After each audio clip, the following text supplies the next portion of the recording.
Todo el mundo sanitario, o dentro de la práctica sanitaria, se habla de una parte que es la asistencia sanitaria, que es la que todos conocemos, que se presta en los centros de salud, en los centros hospitalarios, o en primaria, en especializada, y otra parte es la docencia y la investigación.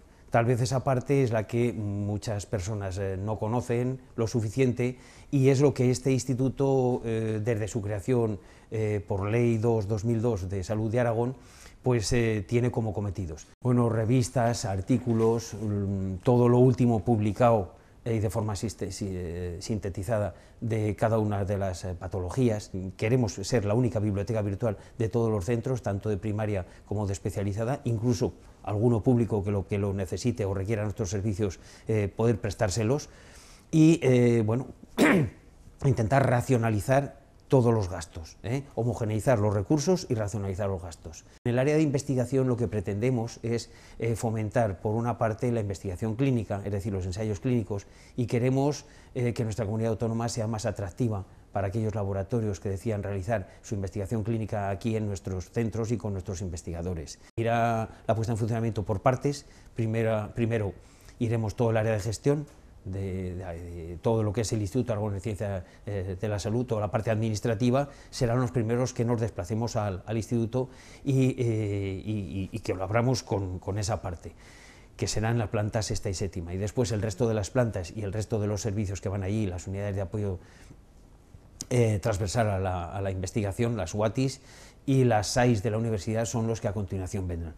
Bueno, hay una parte de diagnóstico por imagen que de momento no se ha planteado la dotación instrumental y de material en la misma. En el tiempo veremos a ver si es conveniente o no dotarla. Digo que existe esa área, pero salvo esa área, el resto de laboratorios, el animalario y tal, está contemplado para sustituir o para ubicar lo que ahora está disperso por otros hospitales. Los facultativos o el personal sanitario que integra estos hospitales se dedican a la asistencia sanitaria, pero también a la docencia y a la investigación.